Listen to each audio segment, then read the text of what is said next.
There is a difference between experience and history.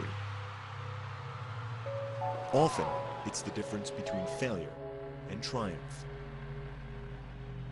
In the last 12 months, Rafael Nadal has faced both, each with its own residue and its own result.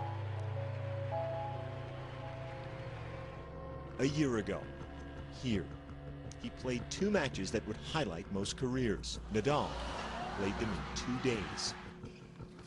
First, Fernando Verdasco in the semi. 5 hours, 14 minutes, 5 sets. It started January 30th. It ended on the 31st. When it was over, Nadal's reward was Roger Federer. In a venue where he'd never won, in near total fatigue, in another 5-set test, Nadal had every reason to wilt. He didn't. He won instead, reducing Federer to tears, raising his game to a new standard. In 20 Grand Slam starts, he'd already won 6 titles. That was the history, but the experience was coming. After winning 5 titles in the first 5 months of 2009, Nadal began to wear down. His style of play, all out, every point, all the time, was breaking his body. Struggling with tendinitis in both knees at Roland Garros, a place where he'd never lost, he failed in the 4th round.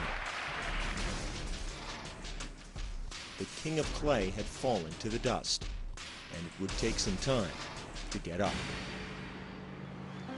Just 6 months from his win in Melbourne, Nadal never struck a ball at Wimbledon. Unable to defend the title he fought so hard to gain a year before. When the fortnight was over, so was his 46-week reign at world number 1. By August, he was number 3. He came to the hard courts of the US Open determined, but still damaged. Through grimace and grit, he reached the semis, but no farther. The Grand Slam season that started with an exclamation ended with a question. Could Nadal be again what he was before?